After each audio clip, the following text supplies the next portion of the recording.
Hey ho, keine Angst. Momentan hörst du zwar nur meine Stimme, aber weiter vorne siehst du auch mein Gesicht.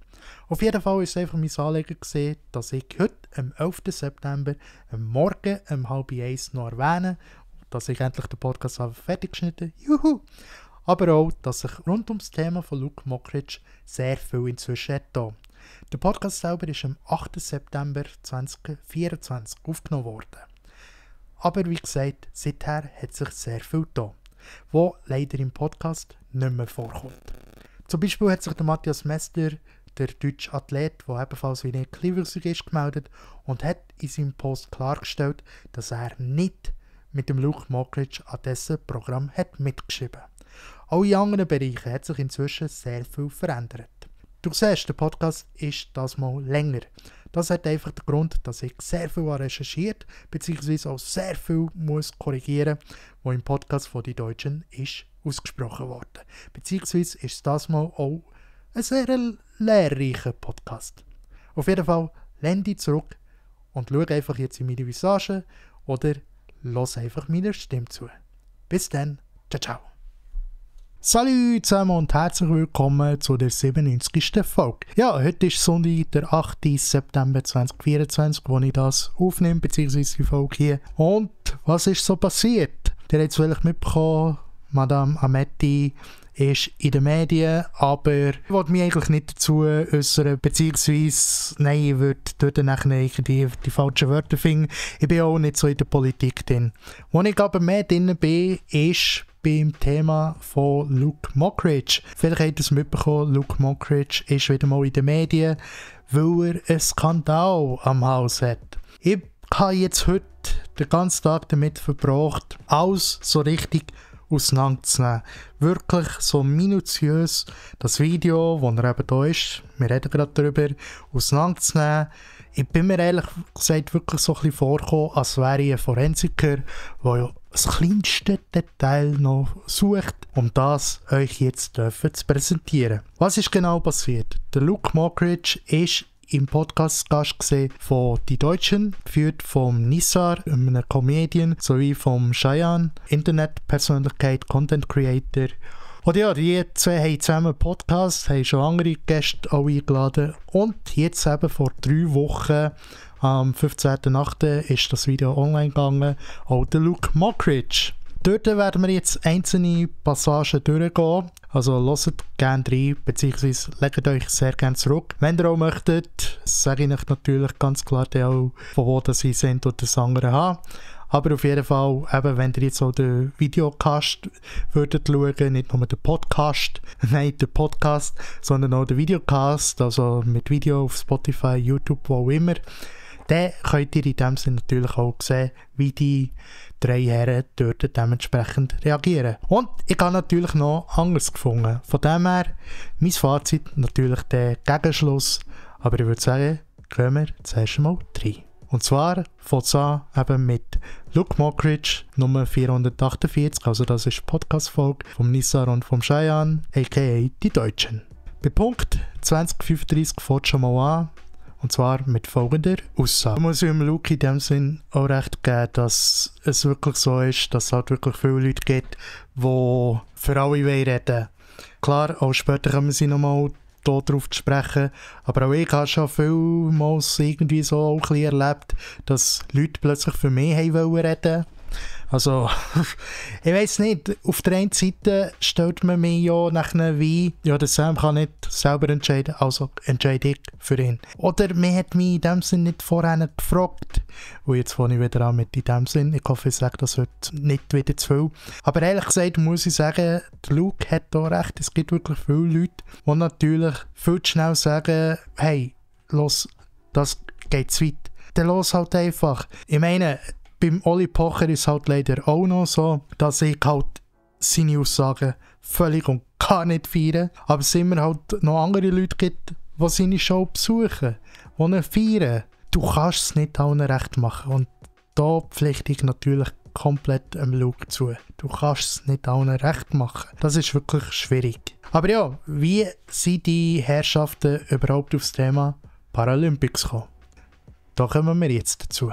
Es fängt grundsätzlich damit an, dass der Cheyenne fragt, hey, wie bekommen wir für einen Nizar ein Zeugnis, sozusagen einen Attest, für zu sagen, hey, beim Nizar liegt eine geistige Beeinträchtigung vor. Ey, der war so schlecht. Warum? Warum lachst du dann? Ich lache, weil es so behindert ist. Der sagt Weil das ist geistig aber. Ja. Das Problem ist, ich versuche, vielleicht kannst du mir, du bist ja gut. Ich helfe dir. Ja. Ich versuche einen Psychologen und einen Psychiater zu finden, der das ausstellt, endlich, dass es offiziell ist, dass er so geistig nicht ganz, weil dann können wir alles machen. Aber ist er dann, also willst du einen austherapierten, medikamentös eingestellten Nizar? Ja. Ja, dann wäre unsere Karriere ein bisschen sicherer. Aber auch, glaube ich, da wird sich keiner mehr interessieren, oder? Ja, das sag ich doch. Wenn du jetzt hier so, hallo, Ja. Ja, genau. Hi.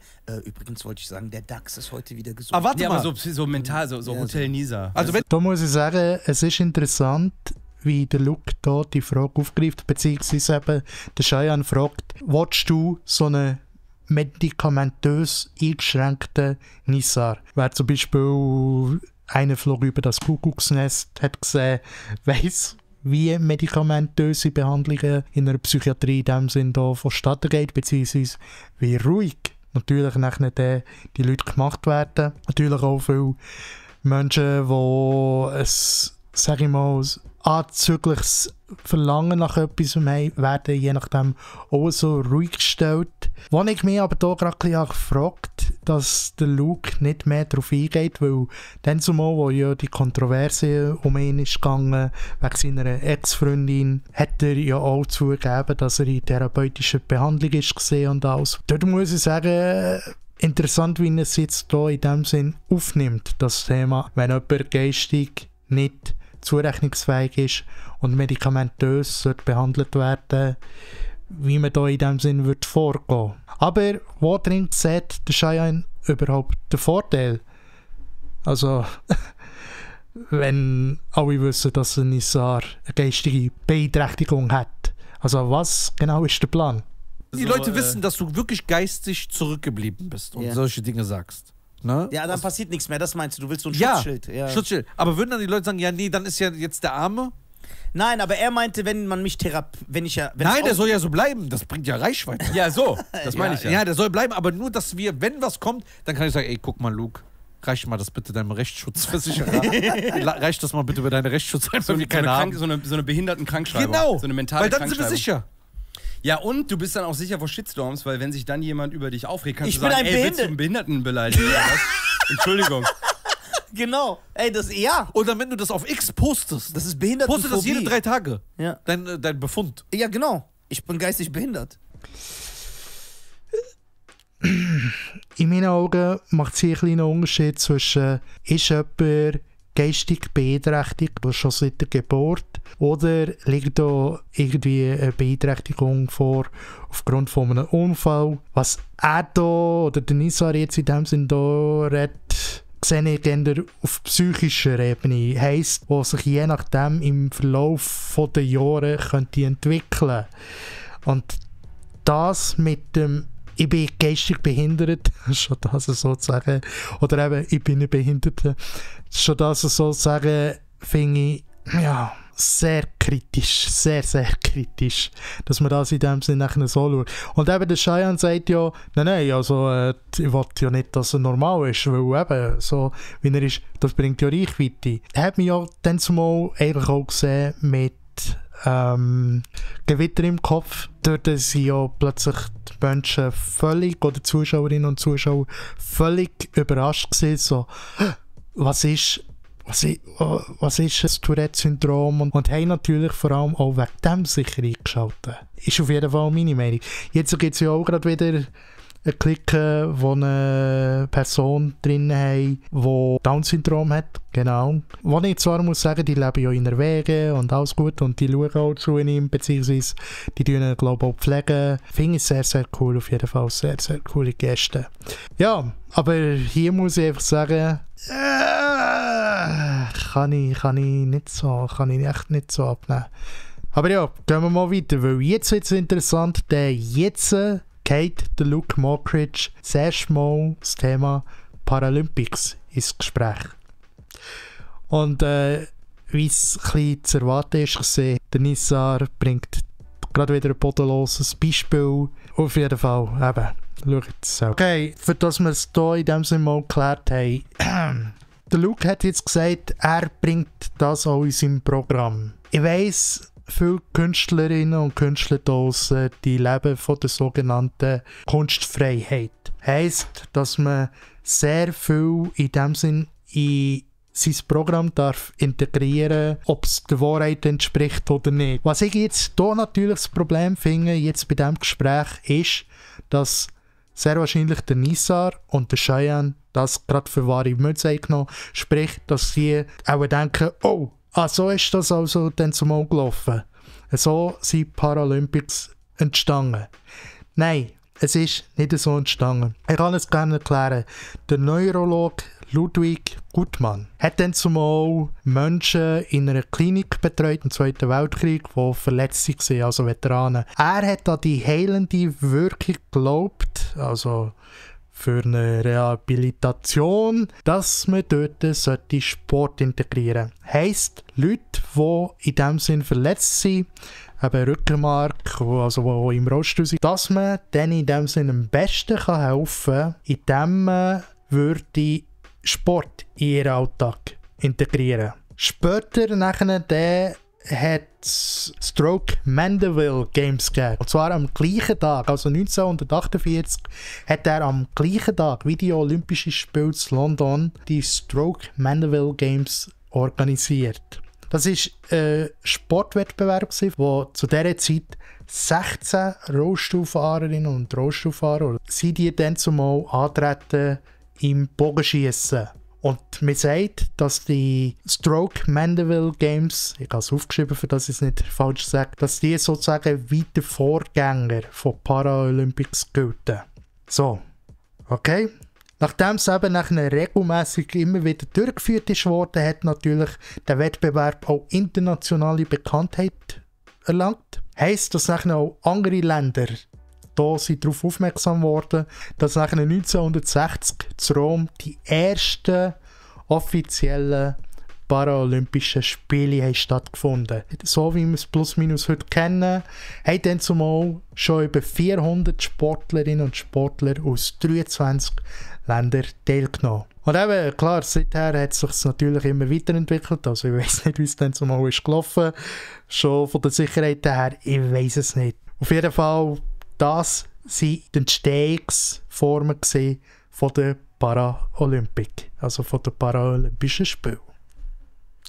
Liebe Luke Mockridge, also wenn du dich siehst oder mich verstehst, dann weisst du auf jeden Fall, wie sie jetzt entstanden sind. Könntest du die gerne mal im Programm einbringen. Auf jeden Fall, der Nizar geht jetzt auf das Thema natürlich gerade wieder ein, aber beweist gerade wieder komplett, dass er eben noch nie etwas von der Parallel. Also, der Luke hat in dem Sinne hier erklärt, dass er mit dem Matthias Mester befreundet ist, ein kleinwüchsiger Athlet, ebenfalls aus Deutschland, der auch auf Instagram ab und zu Comedian-Videos macht. Und ich muss sagen, also das ist jetzt meine Meinung, ja, er macht auch Videos, aber mehr nach dem Klischee, wie es dann zumal eben Dwarf Mamba und Logan Paul haben gemacht. Dass eben kleine, normale Sachen sich plötzlich für kleinwüchsige Menschen vergrössern. Man hat auch oft gesehen, eben hier mit den Zahnstöchern, dass Kleinwüchsige, die Speer werfen, dann kommen so normal gewassene Dudes rein und haben plötzlich hier Zahnstöcher in den Bärten. Auf jeden Fall eben solche Videos. Und der Matthias Mester macht in dem Sinn die Videos auch. Was ich auch unterhaltsam finde. Gar keine Frage. Was ich jedoch ein bisschen das Problem finde oder sehe, ist, dass nachher eben die normal Gewachsenen mehr nach dem gehen, wenn das der Matthias doch macht, dann muss doch das kein Problem für die sein. Heisst, wenn ich mir doch in dem Sinn darüber lustig mache, muss das doch kein Problem sein. Da kommen wir dann später auch noch dazu, wie es eben ist, wenn man in dem Sinn etwas nicht mehr sieht und nachmachen oder in dem Sinn denkt, das könnte doch in dem Sinn überall so sein. Aber schauen wir mal weiter. Der Nizar kommt jetzt wieder, sage ich mal, mit der eher bodenlosen Pose. Wo ich zwar muss sagen, schade, dass der Luke und der Cheyenne das mal auf den Zug gehen. Ja, also...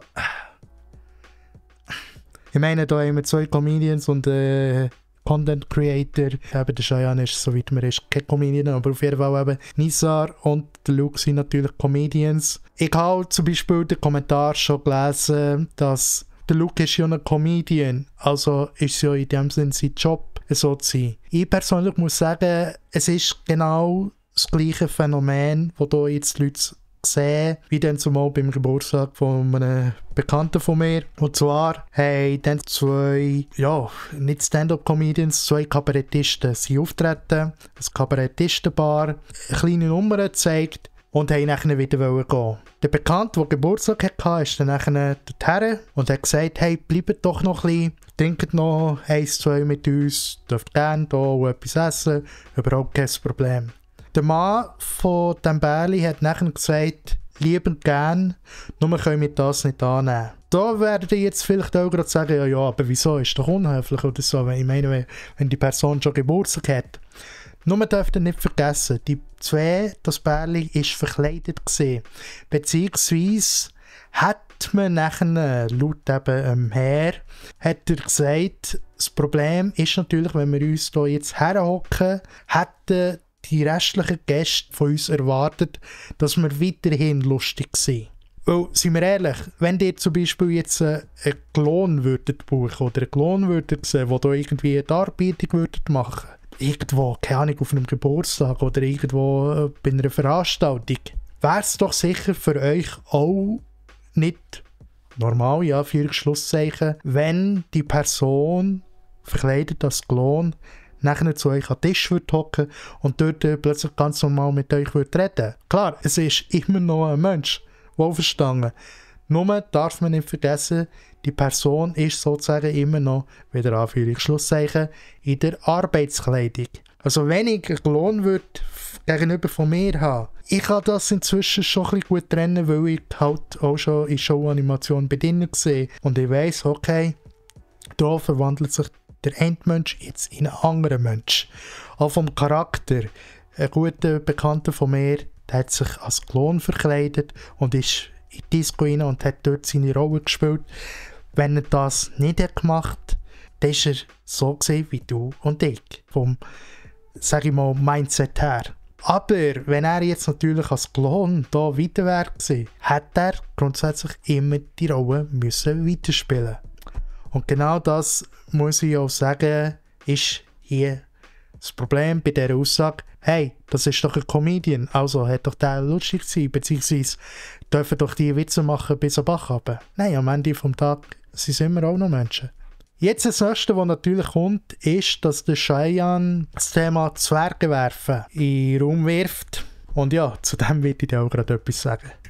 Auch hier, mit diesem Thema habe ich mich in diesem Sinn befasst. Und es ist so, dass es Zwergewerfen, es heisst nicht Zwergenweitwurf oder so, sondern es heisst Zwergewerfen, also Zwergenwerfen.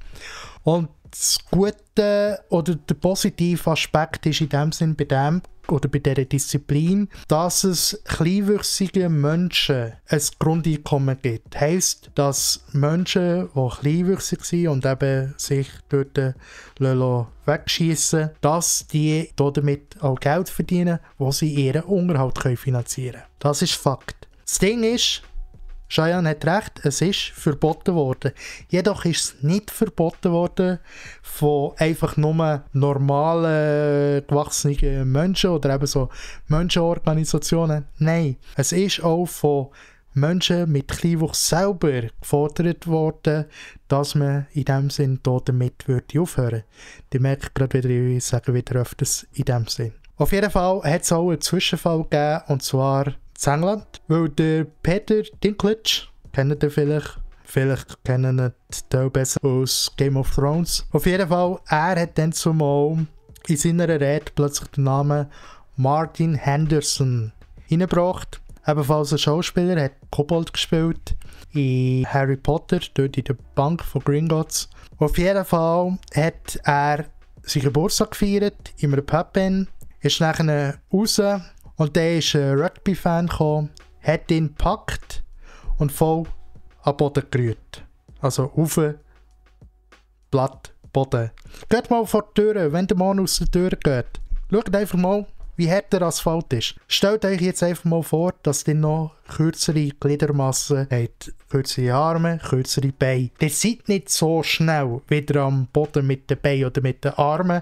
Beziehungsweise ist auch die Gefahr bei den Kleinwüchsigen, da wir natürlich einen grösseren Kopf haben, dass wir je nachdem den Kopf viel schneller am Boden aufschlagen. Heisst, der Mann hat in dem Sinn eben der Martin Henderson gepackt und am Boden geschossen. Auf den Blutasphalt. Er hat in dem Sinn genau das nachgemacht, was dann zumal das englische Rugby-Team hat gemacht. Beziehungsweise er hat sie nachahmen. Dort haben ein paar zugegeben, dass sie zu Neuseeland, wo sie zu Neuseeland waren, an einem Zwergenwurf teilgenommen. Also inzwischen ist er auch verstorben. Der Martin ist wirklich ein armer Keib, also der ist auch ausgeraubt worden. Also, und dort haben sie ihn nochmal irgendwie umgeschossen. Nein, es ist zum Kotzen, ich kann es nicht anders sagen. Da liegt auf jeden Fall Folgendes vor, oder folgender Fakt. Es ist nicht nur vom Normalgewachsenen verboten worden, oder beziehungsweise es ist nicht nur von normal gewachsenen oder Menschenrechtsorganisationen. Nisar kommt ja gerade mit immer schlimm mit diesen Menschenrechtsorganisationen. Es gibt auch gute. Auf jeden Fall ist es so, dass nicht nur eben Normalgewachsene das haben gefordert, beziehungsweise hat es eben auch Leute gegeben, die kleinwüchsig waren, die dagegen ankämpfen wollen, weil sie eben damit das Geld verdienen. Das ist auf jeden Fall da auf der Hang. Weil, wie gesagt, eben bei Martin Henderson muss man da einfach ganz klar sehen, es gibt wirklich immer die Leute, die etwas nachmachen wollen. Ein gutes Beispiel, das ich euch hier noch bringen kann, ist folgendes. Nein, ich will jetzt nicht sagen wer, aber jemand aus meinem näheren Umfeld hat dann zumal immer wieder ein paar Filme gesehen, die kampfsportmäßiger Natur ist gesehen. Also, übrigens, Nisar ist auch ein Van Damme-Fan. Eben solche Filme. Was ist passiert? Plötzlich haben sie gegeneinander oder haben mich auch so wie als Trainingssack testen. Auf jeden Fall hat man das nachher dort mitgenommen. Was auch eben viel passiert, ist dir vielleicht auch schon hier und da begegnet, das Phänomen, dass du einfach irgendwo dran shooten oder wenn du einen Ball siehst, das willst du dran shooten. Genau das Gleiche kann natürlich eben nachher passieren, wenn man Zwergenwerfer sieht und plötzlich ein Kleinwüchsiger so, hey, das ist meine Chance, also nimm ihn mal und ciao. Früher bei mir war es genau das Gleiche gewesen. Ich bin zum Glück nie am Boden geschossen worden, vielen herzlichen Dank. Nur mal durch einen Unfall bin ich hinter sich runtergefallen. Ist auch bei Martin Henderson aufgrund von Gewebeschäden ist da nachher viel kaputt gegangen. Er ist jetzt zuletzt auch im Rollstuhl gelandet. Ich hatte da besser Glück gehabt. Es ist auf jeden Fall eben so gesehen, dass ich auch öfters bin einfach so, von manchmal auch wildfremden Leuten, einfach so bin hochgelüpft worden, ohne dass ich das überhaupt wollte. Oder was wir ab und zu als Gag gemacht haben, Kollege und ich, wenn wir an der Bar sind gestanden und er mich hat hochgelüpft. Solches Zeug. Aber dort habe ich gewusst, er ist nicht betrunken, er geht nicht mit mir um, geschweige denn, dass er mich fortgeht. Das ist so nicht passiert. Aber ja, Nisar kommt jetzt auf jeden Fall mal mit der Frage, was wohl das Ergebnis ist, wenn ein Mensch mit Kleinwuchs sich mit einem Mensch paart, wie es bei mir ist. Also meine Art von Kleinwuchs ist es so, es gibt ja mehrere Arten von Kleinwuchs. Bei mir ist es auf jeden Fall so, gemäss ärztlicher Untersuchung, wenn ich mich mit einer normalgewachsenen Dame würde paaren, ist die Chance grundsätzlich 0, dass wir auch ein kleinwüchsiges Kind auf die Welt bringen. Und da gibt es auch nichts zwischendrin. Also da gibt es nichts zwischendrin, wie der Nisar jetzt das hier meint. Was ich sehr interessant finde, ist folgendes übrigens, passiert öfters. Und zwar schaut der Nisar da immer wieder raus. Vom Luke und vom Cheyenne weg. Es wird dann irgendwo klar, dass ein Kollege von ihm dort während dieser Aufnahme auch im Studio ist. Jetzt auf jeden Fall geht es dann noch darum, eben, dass es auch eben ums Aussehen von Nisar geht, sowie eben auch Stereotypen von seinem Land, in dem der Nisar sich selber kurz mit dem Affen vergleicht. Ja, und dann kommt er wieder zurück zu den Paralympics. Aber er vergleicht sich in dem Sinn selber. Also er nimmt sich selber aufs Korn. Heisst das denn jetzt, oh, ja, vielleicht sehe ich das in dem Sinn falsch. Aber würde das jetzt auch grundsätzlich heissen, wenn er jetzt das macht, dass ich als nicht einer mit Migrationshintergrund auch Menschen, die eben wie er oder vielleicht aus dem gleichen Land kommen, automatisch als Affen dürfte bezeichnen, weil er das ja selber macht? Ehrlich gesagt, nein. Ganz klar, nein. Wie gesagt, kommt der Nizar auf jeden Fall wieder zurück zu den Paralympics und da geht es ums Thema Fußball. Also, was ich da einfach ein das Problem finde, ist immer das Behinderte. Oder er sagt immer, so ein Behinderter, so Behinderte. Okay, aber was, wenn jetzt so ein Behinderter... Also er sieht grundsätzlich, das ist jetzt meine Meinung, also er sieht in meinen Augen Leute mit einer Behinderung, oder wie ich lieber sage, mit einem Handicap, wie Leute mit einer Nationalität. Weil man sagt ja eben, der Deutsch, der Schweizer, der Österreich, Afghan, der Afrikaner, der Amerikaner, der Italiener, immer so. Und er sieht in dem Sinn da sehr wahrscheinlich etwas Ähnliches, eben der Behindert. Was hier natürlich ist, es gibt bei den Paralympischen Spielen tatsächlich Fußball. Nur ist es so, es gibt nicht Fußball für Menschen, die Prothesen haben, also Fußprothesen, sondern es gibt den Fünferfußball. Dort läuft es so, dass Menschen mit einer Sehbehinderung Fußball spielen, also shooten. Es ist so, dass die Menschen alle eine Sehbehinderung haben. Bis auf den Torwart glaube ich nicht. Aber die Menschen haben eine Sehbehinderung. Das Feld ist auch viel kleiner und der Sport gibt es seit 2004, also bei den Paralympischen Spielen. Auf jeden Fall ist zum einen eben der Ball. Der Ball macht auch Geräusche, für das eben die Menschen den Ball auch hören. Dazu, bei Sehbehinderung redet man nicht automatisch davon, dass die Menschen blind sind, sondern bei einer Sehbehinderung redet man, dass die Menschen gewisse Prozentzahl sehen. Ein guter Freund von mir sieht zum Beispiel gerade mal, ich glaube so weit man ist, 2%. Jetzt könnt ihr das euch mal vorstellen, 2%. Ich glaube, ich habe da auch schon davon geredet, auf jeden Fall liebe Grüße gehen an alle. Also 2%.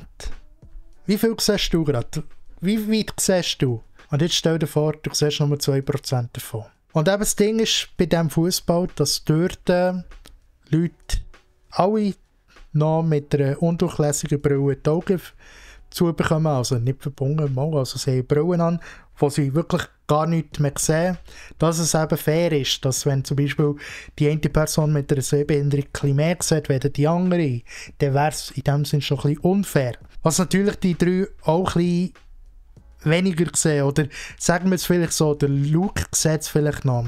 Aber was man nicht vergessen darf, Menschen, die bei den Paralympischen Spielen mitmachen, sind alles Leistungssportler.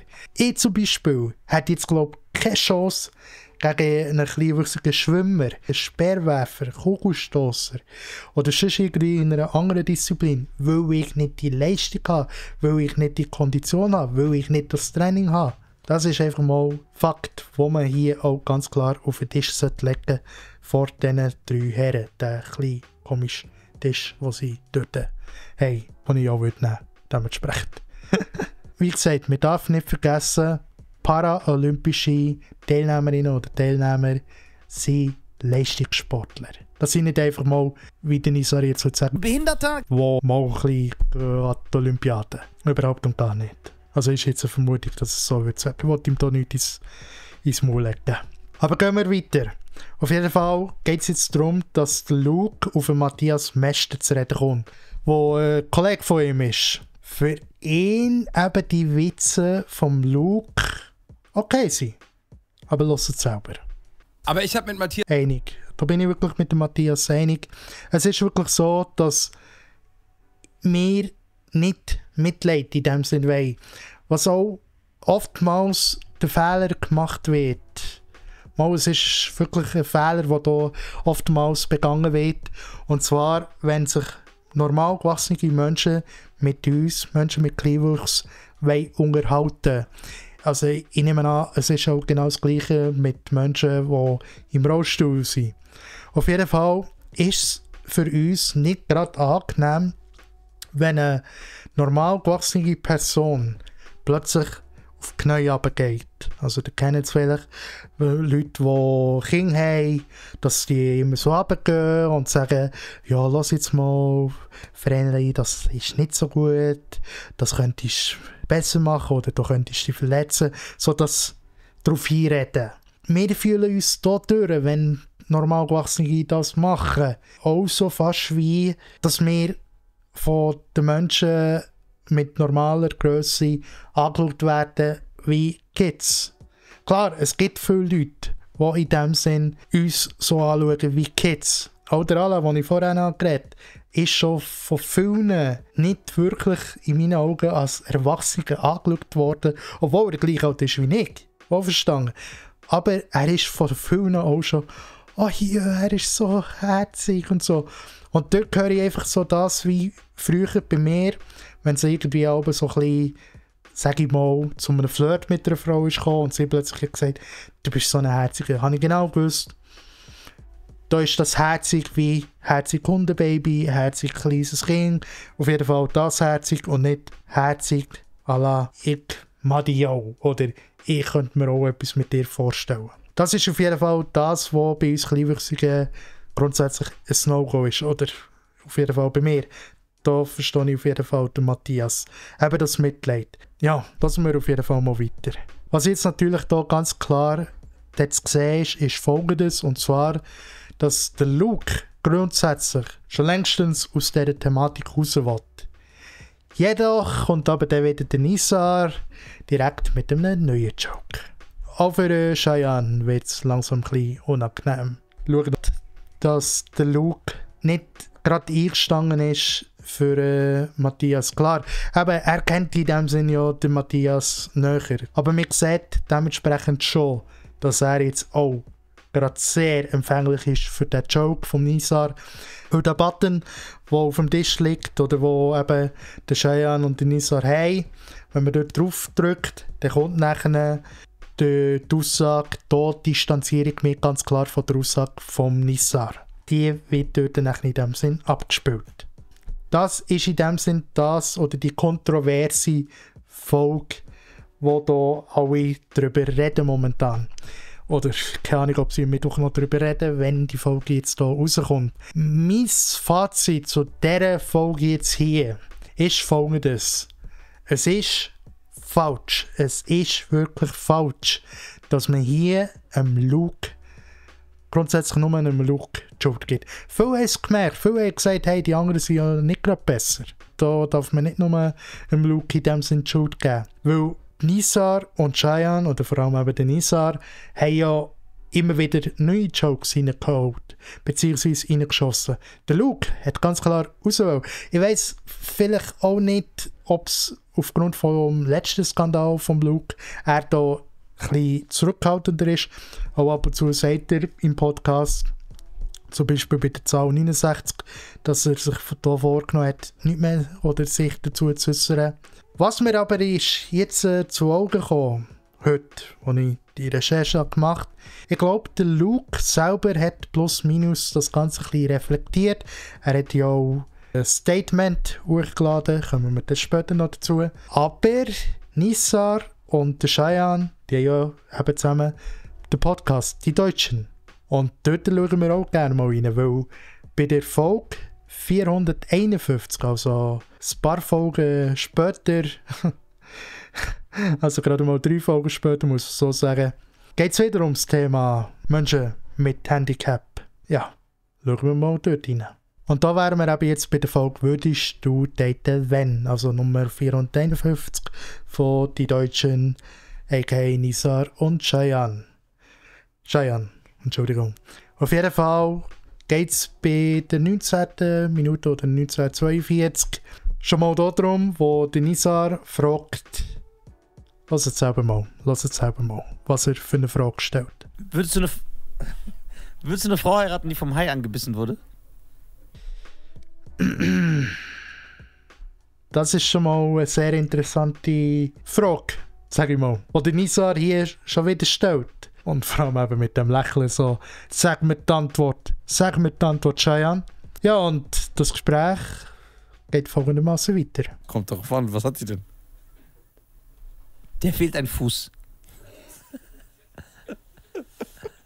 Der linke. Warum der linke? Was ist da so besonders dran? Okay, es wird schon mal darüber diskutiert, welcher Fuß und so. Ich finde grundsätzlich schon mal die Frage interessant, oder dass man die in einem Podcast stellt. Ja, würdest du eine Frau daten, die von einem Hey angegriffen ist worden? Beziehungsweise eben, wo dann echt nicht ganz klar ist, hey, die Frau hat sicher ein Handicap. Darauf fragt der Cheyenne, bis wo? Aber was erzählt denn für dich als Fuß? Also bis hier. Komplett ab. Bis zum Knöchel. Ja. Dass man da immer wie mehr in die Materie hineingeht. Ich hätte schon lange gesagt, wenn ich den Cheyenne wäre, gesagt, hey, komm, wir haben das letzte Mal darüber geredet, über Menschen mit einem Handicap. Klar, keine Ahnung, ob er wieder würde sagen, Behinderte, ob der Cheyenne das auch so würde sagen, da noch weiterreden oder über das Thema. Auf jeden Fall erklärt der Nizar jetzt den Ende makaberen Vergleich oder gibt eine makabere Antwort auf Cheyenne seine Frage, die lautet: Und wie tritt die auf? Ja, gar nicht. Die hat so ein... Und macht die den Seawalk? Nein, die hat hier am Fuß... Kennst du das, wenn man damals so den Bleistift in ein Radiergummi gesteckt hat? Ja. So zack, damit das so einen Fuß ergibt. Ja. In den alten Zeiten, wo die Technologie noch nicht so fortgeschritten war. Diesen rot-blauen. Ja, genau. Diesen Radiergummi hat die sich in Fußgröße herstellen lassen. Macht ihren Stumpf rein. Ja, zack. Dann hat die so ein Radier. Das Gute ist, wenn du mal zu Hause dich verschreibst, macht die so. Das ist einfach so. Ach, schon wieder verschrieben. Kommt die was so.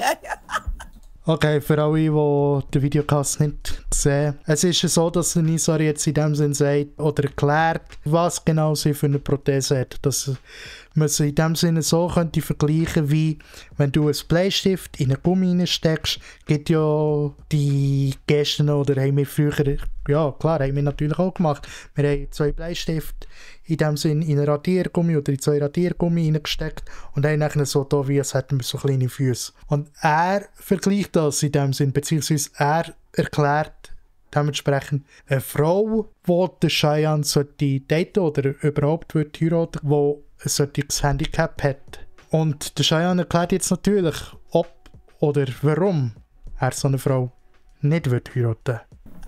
So. Nein. Aha. Warum ist der Fuß wichtig? Sie hat ja nur keinen Fuß. Ja, aber man ist eingeschränkt. Sie ist eingeschränkt. Ja, aber du auch. Warum? Ja, keine Ahnung. Kannst ja nicht sagen, ey, komm, wir laufen mal die Treppen hoch. Die braucht ja 30 Jahre. Nein, die wird schon ihren Körper so angepasst haben. Das ist ja wie diese Leute, die keine Arme haben. Die essen doch auch so mit den Füßen. Die können, Das stimmt nicht. doch, können auch so Besteck nutzen mit ihren Füßen. Da kommt der Nizar natürlich gerade wieder eben mit den Menschen mit den kurzen Armen. Er hat schon recht, auf gewisser Ebene, der Nizar, dass es so ist, dass Menschen, die ein Handicap haben, die können natürlich nicht weiterleben wie vorher. Die müssen sich dementsprechend auch anpassen. Nur was der Nizar da ganz klar vergisst oder nicht weiss, wenn du nicht von Anfang an so ein Handicap hast gehabt, ich bin seit Geburt kleinwüchsig. Ein anderer Mensch hat vielleicht Muskeldystrophie. Heisst, irgendwann ist man damit klar, dass man im Rollstuhl landet. Also es gibt Handicaps, wo ich da möchte sagen, wo klar ist, dass du halt wirklich damit wirst leben. Aber du kannst nie voraussehen, ob du irgendwann mal aufgrund von einem Unfall im Rollstuhl wirst landen. Oder eben ein Bein verlieren oder einen Arm oder was auch immer. Auf jeden Fall, dass du irgendwann mal ein Handicap wirst haben. Nachher der Prozess, bis du dir selber kannst sagen, hey, jetzt habe ich wieder ein Leben, das ich selbstbestimmt durchgehen kann. Der ist lang. Der ist wirklich lang. Ich habe mal jemanden kennengelernt, die Person ist von einem Geländer runtergefallen, also bei einem Block. Ist eine Party oder so dort gesehen und die Person ist runtergefallen.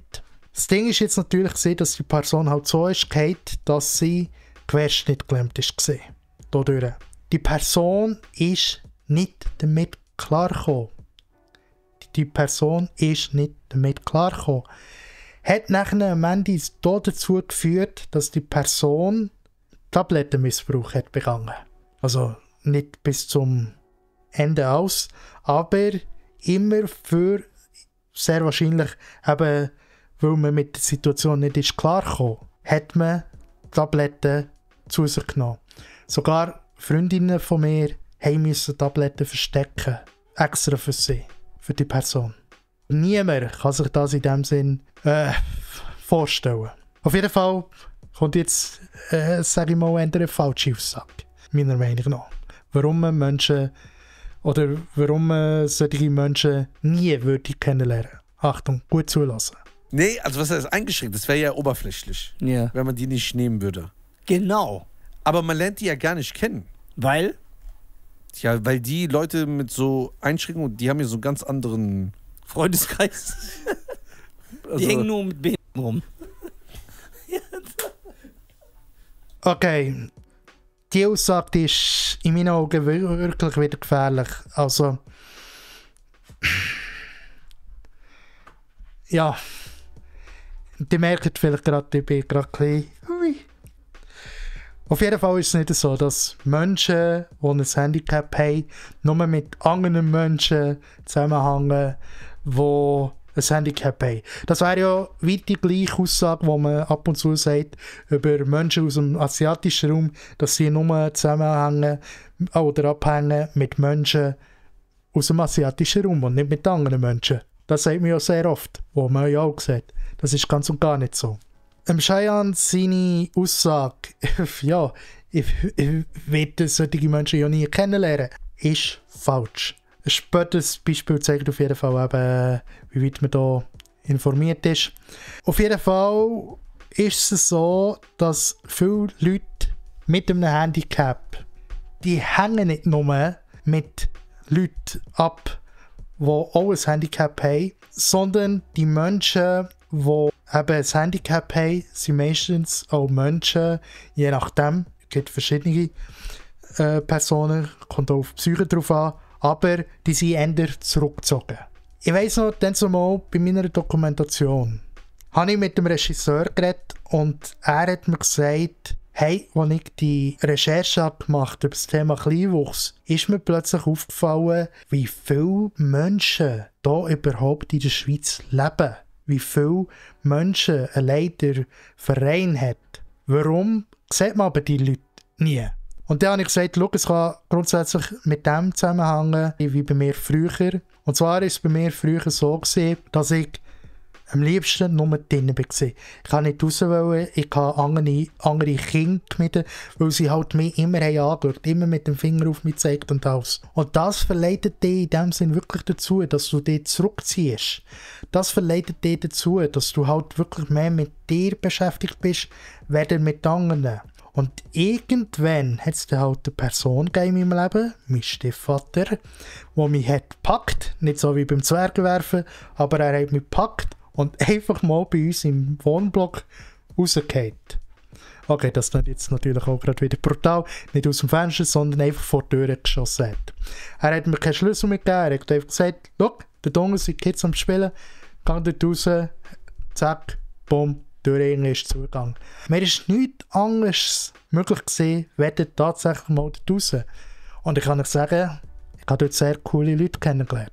Also die Nachbarkids dort sind wirklich voll easy gewesen. Aber eben, das ist einfach das, was viele vergessen. Beziehungsweise darf man auch nicht außer Acht lassen, dass Barrierefreiheit heutzutage noch lange nicht so weit vorgeschritten ist, wie sie sein sollte. Amerika, ich habe auch schon davon geredet, Amerika ist natürlich schon weiter, aufgrund von dessen, dass eben Amerika die Veteranen hat. Heisst, dass man dort mal, wo eben die Veteranen sind zurückgekommen, hat müssen überlegen, okay, wie kann man den Soldaten, die für uns dient haben, wieder ein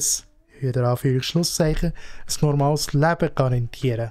Und da haben wir sehr viel gemacht. Bei uns zum Beispiel in der Region wird momentan der Bahnhof umgebaut oder weitere Bahnhöfe werden immer wieder umgebaut, wo man eigentlich muss sagen, warum erst jetzt? Warum hat man das nicht von Anfang an gemacht? Wo man dieses und jenes dort schon gemacht hat. Das sind grundsätzlich Kosten, die wir hier in Sand setzen. Auch Gebäude werden umgebaut, wo man grundsätzlich von Anfang an schon bereits hätte können beim Aufbau sagen, hey, wir haben doch auch Menschen, die im Rollstuhl sind, die Auto rein müssen. Tun wir das schon von Anfang an. Eine Bekannte von mir, von Bern, wo glaube auch in der Politik jetzt sehr aktiv ist, hat dann, es war ja so eine Session im Bundeshaus für eben Menschen mit einem Handicap. Auf jeden Fall war sie dort auch und hat in ihrer Rede gesagt, seit heute können sie das erste Mal auf die Polizeistation oder selbstständig auf die Polizeistation zu Bern. Das war vorher nicht möglich gewesen. Es gibt, klar, hier und da Rampen, aber ich habe auch schon gesehen, dass in den ein oder anderen Gebäuden Lifte hat, aber keine Rampe. Also muss man in dem Sinne zuerst Person die Stege hochbringen, weil meistens ist ja vom einen oder anderen Gebäude noch ein Stege. Und dann kann die Person sich dementsprechend barrierefrei bewegen mit dem Lift und alles. Aber vorher ist das grundsätzlich überhaupt gar nicht möglich, wenn die Person allein ist. Das einfach so mal vorweg. Ja, kommen wir wieder mal zurück zum Podcast. Sie haben jetzt ein bisschen über ein Songthema noch geredet, aber ja, jetzt hört es selber in dem Sinn. Ich kann das alles nicht mehr. So fummelst darum. Das ist nur um Rumfummeln, ein richtiger Fummler. Also man merkt da eigentlich auch schon gerade, wie eben der Nizar, oder auch schon vorher, hat man gemerkt, wie der Nizar immer zu seinem Kollegen muss schauen. Also dort schaut er immer. Und das ist einfach so das Ding, also ich tue mich dann nicht nochmal dazu äußern. Schauen wir mal diesen Part hier. Würdest du sagen, wenn du eine Frau hättest, wir wissen, das ist sehr unrealistisch, Ja. eine Frau hättest, die sagt, Nisa, wir werden heute Abend eingeladen zu einer Arbeitskollegin von mir. Bitte benimm dich. Ich würde gar nicht mitgehen. Ja, aber du tust ihr Gefallen, weil du selbstlos bist und nicht nur an dich denkst. Ach so. Und dann sagt sie, bitte benimm dich. Dann sagst du, ich benimm mich immer. Ja, stimmt, Ja, aber wirklich. ich hab Adab. Ja. Adab. Okay. Bis zu dem Punkt. Also geht es darum, dass der Cheyenne jetzt Nizar ein Bild vor Augen führt. Weil Nizar hat ja vorhin gefragt, würdest du eine Frau heiraten mit einem Handicap? Jetzt kommt Cheyenne mit einer Gegenfrage, also nachdem sie da ein bisschen geschnurrt haben zusammen. Folgendes kommt jetzt. Was genau für eine Begegnung wird auf Nizar zukommen? Achtung. So, du hast das. Aber ich muss dir was sagen. Und im Auto, du sagst ja, okay, bist genervt. Dann sagt sie, ey, wenn wir da hingehen, bitte sag nichts. Sein Kiefer ist so schief. Von ihrem Mann. Ja. Und wenn er redet, ist er immer so, ne? Ja. Und er hat, der hat so eine Hand. Ja, wie der Pinguin bei Batman Returns. Genau, und der gibt dir auch so die Hand. Und macht so. Ja. Ne? Bitte sag nichts. Ja. Okay, ich kann euch hier in dem Sinne mal ein Beispiel zeigen. Meine Hand. Also hier, das ist einfach der Finger, aber das ist schon von Geburt an. Ja, also die Zurückhaltung da ist schon gerade ein bisschen no, wenn ihr mich fragt. Aber Nizar stellt jetzt in meinen Augen eine sehr unangebrachte Frage betreffend dem Bärli. Achtung.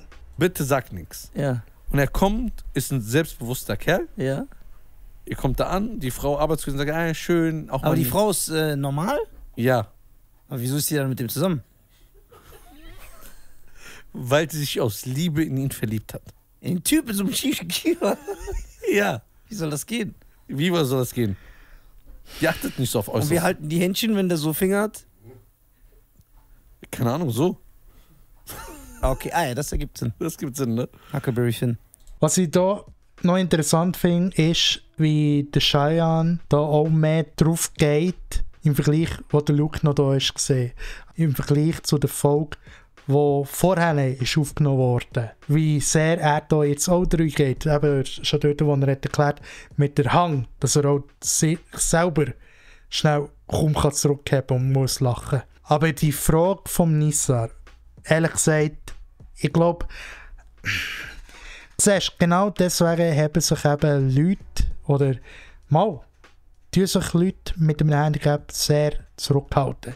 Genau eben wegen solchen Vorstellungen, wie der Nizar jetzt hier dementsprechend zum Vorschein bringt. So, warum sollte eine normale Frau mit so einem zusammen sein? Ich glaube, was der Nizar hier vergisst oder nicht weiss, es gibt Frauen, klar, mal, ich muss es so sagen, es gibt Frauen, die träumen davon, einen Mr. Right zu haben. Grösser als sie, vielleicht schon ein Auto. Ich meine, früher, ich hätte keine Chance gehabt, weil ich kein Auto hatte. Die haben alle nur einen Typ mit Auto. Oder nicht alle, aber mehr oder weniger.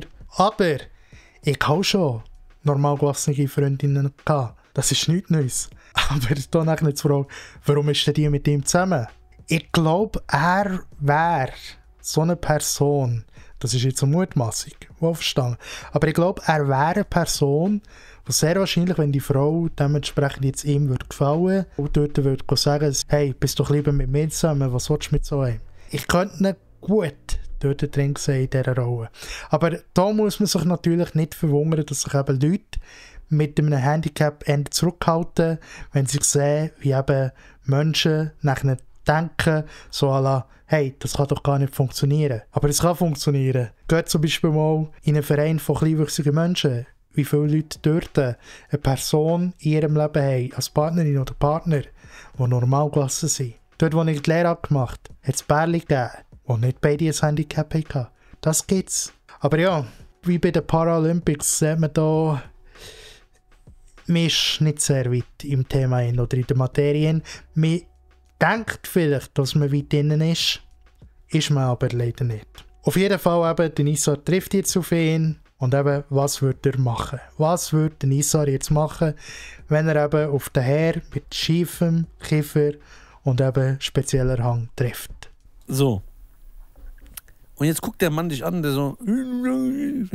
Was würdest du machen? Ich würde H von Juvenile rappen. Würdest du es durchziehen können? Ja, ich glaube schon.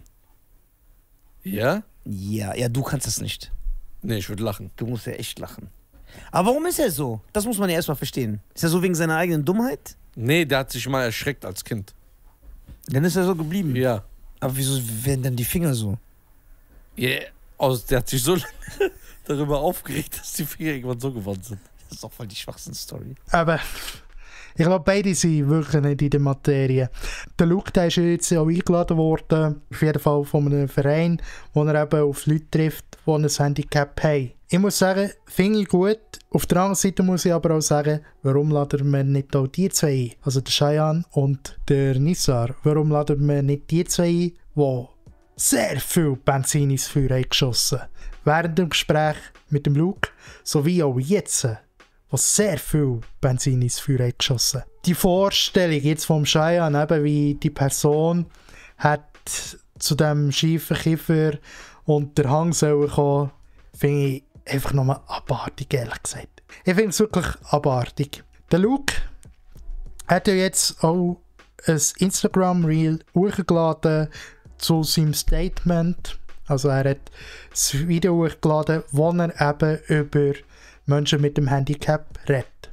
Und ich würde sagen, da schauen wir auch noch sehr gerne schnell rein. Paralympics sind super, die haben wirklich Wunder auf Inklusion, was die geschaffen haben. Das ist ein tolles Event und Leuten dabei zuzugucken, wie sie über ihre natürlichen Grenzen Dinge erreichen, die ich als vermeintlich gesunder Mensch nicht mal hinkriegen würde. Das ist total inspirierend, das zu sehen. Ich finde das Konzept trotzdem abgefahren. Der Erste, der die Idee hatte, das ist schon ein krasser Typ, oder? Schon mal interessant, oder was mir ist aufgefallen, klar, ich weiß nicht, wie lange das man so Reel kann. Mal, ich glaube, das kannst ich weiß nicht, wie lange hochladen von der Zeit her. Was so aber interessant ist, wie viel geschnitten ist. Dass er da grundsätzlich damit anfängt, vielleicht hat es auch die Marketingabteilung gemacht, ich weiß es nicht. Auf jeden Fall, wie viel da jetzt ist rausgenommen worden von den Jokes, oder wo er vielleicht noch lacht. Jetzt eigentlich gerade warum. Ihr habt doch auch Behinderte in eurem Land, oder? Wer ist nicht... Und er macht auch genau wieder das Gleiche. Er redet auch wieder von den Behinderten. Er redet nicht von den Menschen mit Behinderung. Aber er bringt wieder den Joke eben, das eine Land in ein anderes hat die angerufen und gesagt, hey, ihr habt doch ich sage es jetzt selber, Menschen mit einer Behinderung in eurem Land. komm, wir machen doch hier mal einen Wettkampf daraus. Ich habe euch ja erklärt, wie die Paralympics zustande sind. Schade, dass der Luke das in dem Sinn da so darlegt, weil das Problem ist natürlich, bei solchen Veranstaltungen, oder ich gehe schwer davon aus, dass das eben so dort ist, wenn du zu einem Comedian gehst, nimmst du sehr viele Sachen, nicht für wahre Münzen, aber sehr viel natürlich schon. Jetzt zum Beispiel da, gehe ich schwer davon aus, dass viel das so ich glaubt. Voll cool, wenn wir versuchen rauszufinden, wer Schnellere hat. Habt ihr so kleine? Boah, bring mit! Die geben mir so Zahnstocher und dann können die so... Weil wir lieben Kleinwüchsige. Keiner sagt, diese scheiß Kleinwüchsigen nehmen uns die Jobs weg. Als was? Als Pfeifenreiniger? Entspann dich. Ich weiß... Nein, ich finde die super. Kleinwüchsige haben keine Feinde, außer Schuhsohlen vielleicht. Aber Kleinwüchsige... Bevor ihr mich jetzt irgendwie hasst, Und jetzt eben, Witz. Jetzt probiert es wieder zu relativieren, beziehungsweise sich zu entschuldigen. Klar, vielleicht tue ich da jetzt ein bisschen überreagieren, aber er kommt wieder mit dem Matthias Mester. Ich mich kurz outen an dieser Stelle. Ich habe die letzten paar Gags mit einem Kumpel von mir zusammengeschrieben. Der heißt Matthias Meester und ist kleinwüchsiger paralympischer Sportler. Der wäre auch bei Let's Dance, der ist Comedian auf Instagram und super witzig. Wir haben ein tolles Gespräch geführt, nicht unbedingt auf Augenhöhe, aber ein tolles Gespräch. Und ich habe dann gesagt, weißt du, ich werde das hier auf einer Bühne erzählen. Sag mir doch, was das größte Problem eurer Community ist, weil dann kann ich das den Leuten auch erzählen. Und seht ihr, wie viel da immer wieder ausgeschnitten wird? Aber eben, wir sehen es dann noch gerade. Dann haben die einmal gelacht und haben sogar was gelernt. Das ist doch toll. Und dann sagt er, geil, das größte Problem meiner Community, Luke, ist Mitleid. Weil wir können alles machen. Kleinwüchsige können alles machen. Und wir wissen, dass das ein bisschen lustig aussieht, wenn wir irgendwie rumlaufen. Und wir haben gelernt, aus einer Schwäche eine Stärke zu machen. Deswegen finde ich diese Nummer so geil. Weil du wirst diese Gags erzählen und ich freue mich jetzt schon darüber, dass wildfremde Menschen stellvertretend für mich ein schlechtes Gewissen haben werden. Wie gesagt, hat der Luke da eben mehrere Sachen rausgeschnitten, was ich sehr schade finde. Klar, ja, ob es Platz hat, ich weiß nicht. Ich weiß wirklich nicht. Was aber jetzt eben ist, dass zu dem Reel, das er eben durchgeladen hat, er noch ein Statement hat dazu geschrieben. Und das zeige ich gerne, falls ihr es noch nicht gesehen habt. Sonst, wenn ihr es gerne möchtet überspringen, das Statement von ihm, dann könnt ihr gerne hierher kumpen, für das ihr es überspringen könnt zum nächsten Part. Gerne tue ich euch jetzt sein Statement hier gerade auf Schweizerdeutsch übersetzen, anstatt hier auf Hochdeutsch. Die Nummer aus meiner letzten Tour bezieht sich auf einen viral gegangenen Clip. Selbstverständlich ist es nie meine Absicht gewesen, Menschen mit einer Behinderung ins Lächerliche zu ziehen. Besonders während der grossartigen Paralympischen Spiele. Jokes habe ich gemeinsam mit einem paralympischen Sportler und Comedian erarbeitet, also eben Matthias Mester, um darauf aufmerksam zu machen, dass Mitleid oft die schlimmste Form von der Ausgrenzung ist. Der Zuspruch, gerade von Menschen mit einer Behinderung, ist enorm und durchweg positiv. Die Frage ist jetzt, welcher Zuspruch genau, jetzt nach dem Clip oder während der Show? Das ist natürlich die Frage dort. Auf der anderen Seite muss ich natürlich auch sagen, wenn du als Person sehr wahrscheinlich so ein Event gehst besuchen, vom Luke, also so eine Darbietung, bist du sehr wahrscheinlich nochmal gerade anders, wenn du ein Mensch bist mit Handicap, der sagt, hey, das geht doch zu weit. Nein, finde ich nicht toll. Finde ich gar nicht toll. Von tausenden weiteren Menschen, die hier darüber lachen. Aber ja, nach ihm eben, und gut sagt er hier mal Menschen mit Behinderungen, wie gesagt, das Ding ist auch, nicht alle Menschen haben eine Behinderung, sondern die Welt legt uns eine Behinderung her, da sie hier und da noch nicht barrierefrei ist. Aber gehen wir mal weiter. Ja, das ist subjektiv und ja, das wird im kurzen Trailerclip nicht deutlich. Klar ist schon, Gags, die man erklären muss, sind handwerklich nicht gut. Aus meiner eigenen Erfahrung bei der Arbeit mit behinderten Menschen, da kommt er wieder mit behinderten Menschen, nicht Menschen mit einer Behinderung, sondern behinderten Menschen, habe ich immer einen scharfen, schwarzen Humor erlebt, den ich gefeiert habe. Dass es mir nicht gelungen ist, das richtig zu vermitteln und dass ich Menschen verletzt habe, tut mir wirklich leid. Es F me up, also das Englische für F, mir auch ab, dass Medien zum Ende der Paralympischen Spiele mehr über mehr reden und nicht über das Turnier. Die Einladung vom Deutschen Behindertensportverband, vom Deutschen Behindertensportverband, von dem ist er eingeladen worden, nehme ich sehr gerne an und freue mich auf einen Perspektivenwechsel und darauf aktiv zu lernen. Comedy und Sport sollen Spass machen. Immer. Heute hat das nicht geklappt und das geht auf mein Deckel. Das ist das, was er in dem Sinn hier geschrieben hat. Und ich habe natürlich auch schon kommentiert. Yeah! Ja, ich habe auf jeden Fall auch schon kommentiert. Der ich habe geschrieben, hey, ich gebe dir als Kleinwüchsiger gerne eine Antwort darauf. Wenn ich als Mensch mit Kleinwuchs gefragt wird, ob man dieses oder jenes überhaupt so zu mir darf sagen, oder geht vielleicht der Joke zu weit, dann ist meine Antwort immer die gleiche gewesen. Ich spreche nur für mich und nicht für alle. Nicht für alle anderen Kleinwüchsigen. Jeder fühlt und nimmt es anders auf. Und ich habe zum Beispiel kein Problem, wenn man mich als Zwerg betitelt. Ist es so, habe ich glaube auch schon gesagt, dass ich persönlich kein Problem habe, wenn man mich als Zwerg betitelt. Also wenn mir da einer ruft, hey Zwerg, habe ich überhaupt kein Problem. Jedoch ist der Begriff Lilliputaner weiter verbreitet, wo fälschlicherweise eher als die richtige Form betrachtet wird, was komplett falsch ist oder sogar sehr beleidigend. Was mich heute eher noch stört, ist, dass man Menschen mit Handicap als Behinderte bezeichnet. Das ist auch das, was ich jetzt während dem Podcast immer wieder gesagt habe. Die Welt macht uns am Ende behindert. Ob zu hohe Bürgersteige, Knöpfe oder sonst etwas. Bahnhöfe oder Gebäude werden jetzt nach und nach auch für Menschen barrierefrei gemacht und man stellt sich als solidarisch dar. Hätte man aber schon zu Beginn das können machen. Ja, und das ist das Problem. Man stellt sich plötzlich als solidarisch dar. Ja, wir haben jetzt so etwas Gutes für Menschen mit einer Behinderung gemacht. Hätte ich schon von Anfang an, dann bist du auf jeden Fall schon schneller am Ziel gesehen. Weder erst jetzt, aber ja.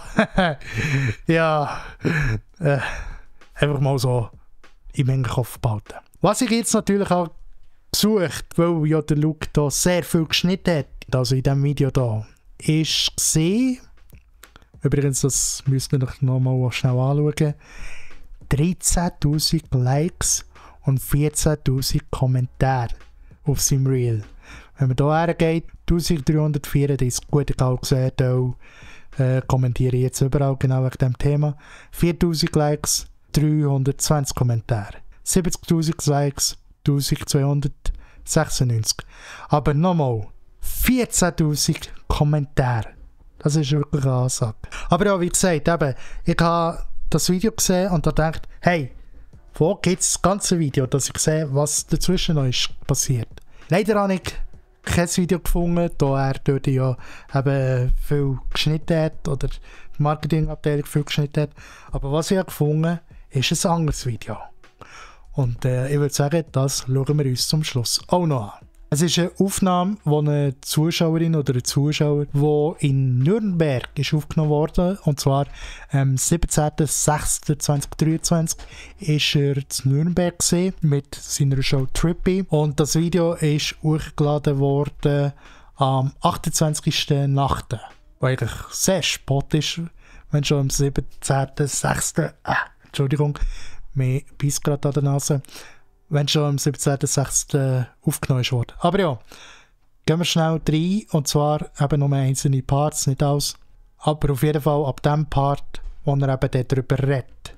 Es kann sein, dass ich den Hall ein bisschen rausgenommen habe, beziehungsweise auch das Echo, weil es halt in einer grösseren Halle ist. Jetzt beginnt eben der Luke wieder mit der Disziplin, beziehungsweise eben Paralympischen Spiele. Komisch, ich mag die Paralympischen Spiele. Ich finde das toll. Wenn die Kleinwüchsigen reinkommen, das ist doch super. Oder? Die kommen da rein und das ist super. Tolle Disziplin, so Zahnstocher-Weitwurf und so Sachen. Was mir da natürlich auffällt, ist, dass er da nicht so voller Energie ist wie im Reel. wie im Hochkant-Video. Das ist hier irgendwie nicht. Da erzählt der Ender so easy peasy, langsam und so. Aber er kommt natürlich auch schon wieder mit dem Witz mit den Zahnstöchern. Was jetzt interessant ist Folgendes, und zwar will er die Meinung wissen vom Publikum. Ob er Zeit geht oder nicht. Ja. Die Antwort hört mal von der Person, die das Video ins Netz hat gestellt. Fantastisch! Nicht? Schwierig? Nein. Weiß nicht. Ihr findet's gut, andere hassen mich. Einer geht. Okay. Also man hört schon eben die Personen, die hier zuvorderst vorne oder auf jeden Fall weit vorne hocken, bei ihm. Sie sind seiner Meinung, unterstützen es. Und ich weiss auch nicht, ob ich das so sehe als okay, das ist halt so, oder gefährlich. Weil eben er in dem Sinn hier jetzt wieder das Ding bringt, das ich zu Beginn vom Podcast auch gesagt habe, das Typische, wenn man eben die Clips sieht auf Instagram, wie dort Leute Zahnstocher schießen und andere kommen dann mit Zahnstocher im Bart. Er macht ja das in dem Sinn auch, in meinen Augen. Auf jeden Fall beginnt er jetzt einen gewissen Diskurs. Man kann ja drüber sprechen. Ich möchte einfach nur einen Diskurs anfangen, dass ich mag Kleinwüchsige. Kleinwüchsige sind toll. Die haben keiner findet die doch scheiße, oder? Die haben doch gibt doch keinen, der sagt, diese scheiß Kleinwüchsigen, die nehmen uns die Jobs weg. Als was? Als Pfeifenreiniger entspannt. Alle lieben Kleinwüchsige. Und deswegen supporten wir die und deswegen können wir auch Gags drüber machen, oder? Das ist doch, oder sind sie jetzt pisst? Ich weiß es nicht. Ich weiß es doch auch nicht. Kann sein, dass jetzt alle Kleinwüchsigen sauer sind und die warten hinten so im Parkplatz und kidnappen mich und binden mich an so einem Minigolfplatz fest und wollen dann so Lösegeld. Kleingeld wahrscheinlich dann. Also die Leute sind auf jeden Fall sehr amüsiert. Eben auch wegen Kleingeld und so und wie Kleinwüchsige ihn würden kidnappen. Was interessant ist, dass er hier jetzt sagt, keine Ahnung, wie die Kleinwüchsigen würden reagieren, ob sie es cool finden. Er sagt auch wieder das, wegen, was ich öfters schon höre, ja, wenn man keine Witze über Menschen mit Kleinwuchs oder allgemein Menschen mit einem Handicap würde machen, dann tut man sie ja ausgrenzen. Gerade dort würde man sie ausgrenzen. Das sehe ich persönlich nicht so. Es gibt, klar, Jokes, die sind angebracht. Nachher zu sagen, ja, man würde Menschen mit Handicap in dem Sinn damit ausgrenzen, wenn man keine Witze über sie machen würde. Ich weiss nicht, ob die das genauso sieht oder Angst sieht. Für mich persönlich ist es gerade ein bisschen schwierig, das so zu beantworten. Who knows? Okay, ich ein paar lachen, ein paar hassen mich. Jetzt kommt er eben auch, trotzdem, was mich hat ein bisschen fragwürdig zurückgelassen. Okay, da sagt er jetzt eben, wegen der Kleinwüchsigen, ob sie es cool finden oder nicht. Aber da kommt er jetzt trotzdem auf den Matthias Mester zu sprechen. Das ist eben ein bisschen das Problem, das er hat gemacht hat. Oder ja, nicht unbedingt das Problem oder der Fehler, den er gemacht hat. Aber er hat so wie vorgestellt, hey, ich habe einen kleinwüchsigen Kollegen, da habe ich gefragt, das ist doch alles cool, oder nicht? Aber lass es selber, jetzt wo er auf Matthias Mester zu sprechen kommt. Ich möchte an dieser Stelle, ich möchte kurz mich outen. Die letzten paar Gags habe ich mit einem Kumpel zusammengeschrieben. Der heißt Matthias Meester, ist paralympischer Sportler und war bei Let's Dance und ist Instagram-Comedian und der ist super witzig. Folgt ihm alle bei Instagram, der ist toll, der ist wirklich total witzig. Und ich habe ihn angerufen und habe gesagt, Matze, ich habe diese Idee über die Paralympischen Spiele, genau. Und ich habe diese Idee mit den Paralympischen Spielen, du bist kleinwüchsig, können wir darüber reden. Und wir haben uns toll, wirklich stundenlang haben uns unterhalten. Nicht unbedingt auf Augenhöhe, aber es war trotzdem ein tolles Gespräch. Und der hat Gags vorgeschlagen, die gingen wirklich unter die Gürtellinie, die bei ihm ja wirklich noch tiefer ist. Es ist schon so, also mir haben ja auch schon die Leute gesagt, so, wow, darfst du überhaupt solche Jokes über dich selber bringen? Weil ich auch schon Jokes über mich gebracht, sehr, sage ich mal, improvisierte Jokes, so aus dem Nichts raus, dort habe ich auch schon viel so, darfst du das eigentlich?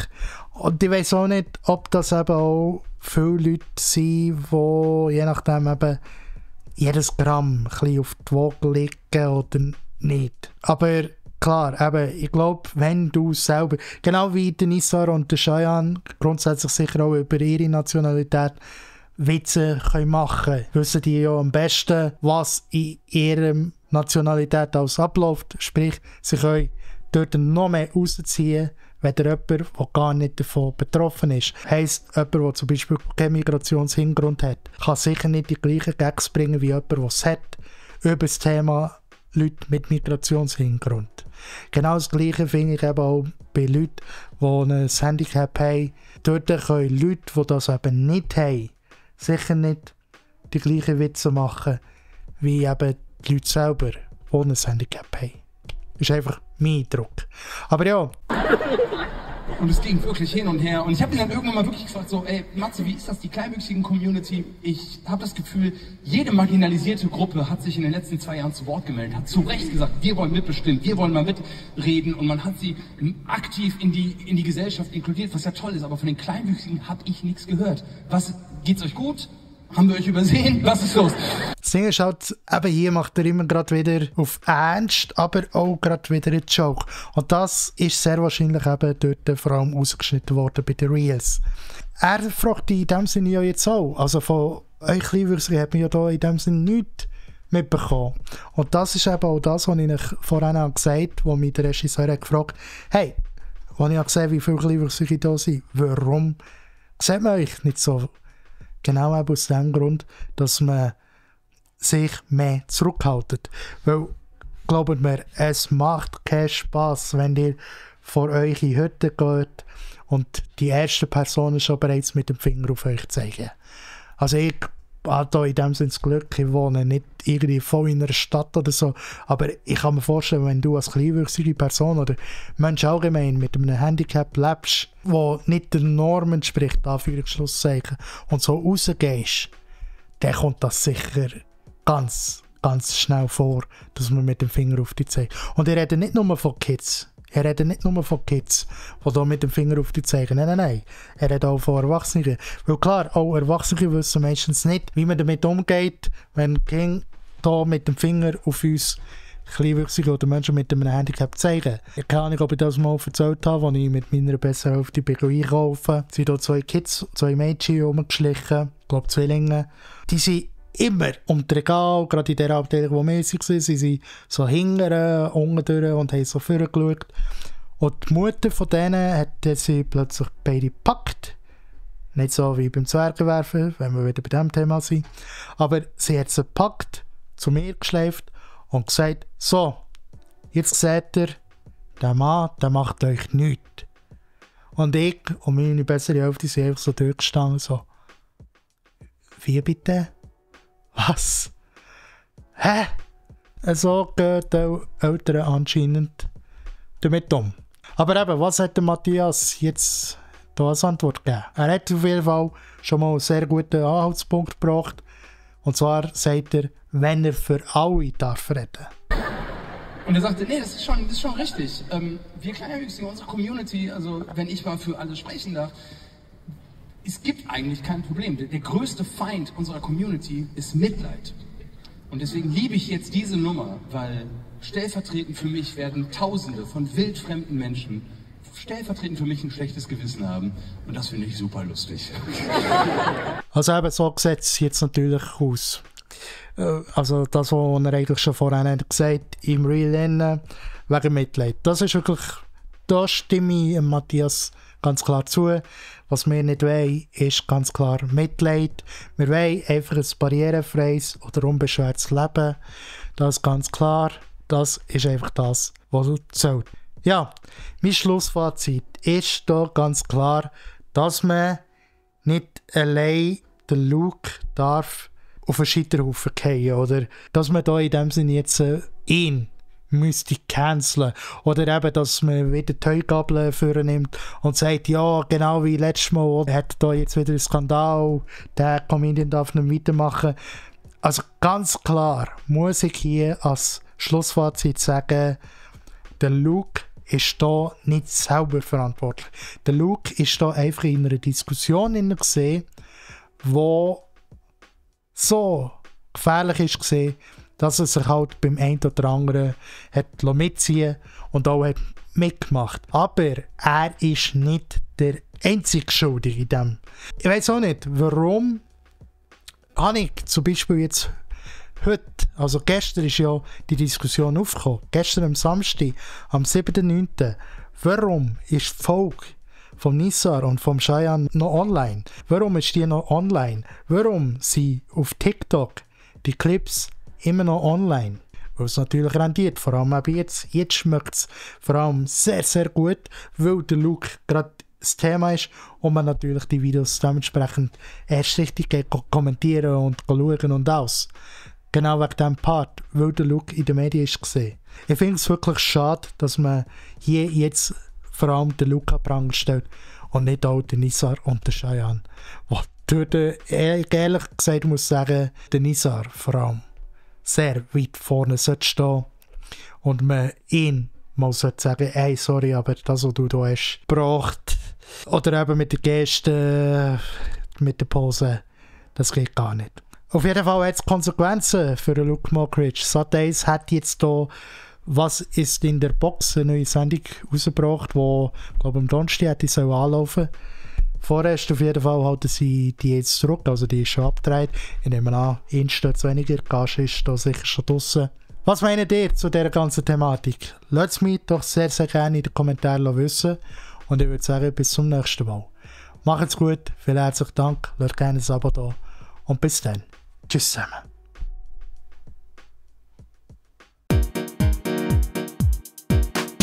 Zwergschnauze.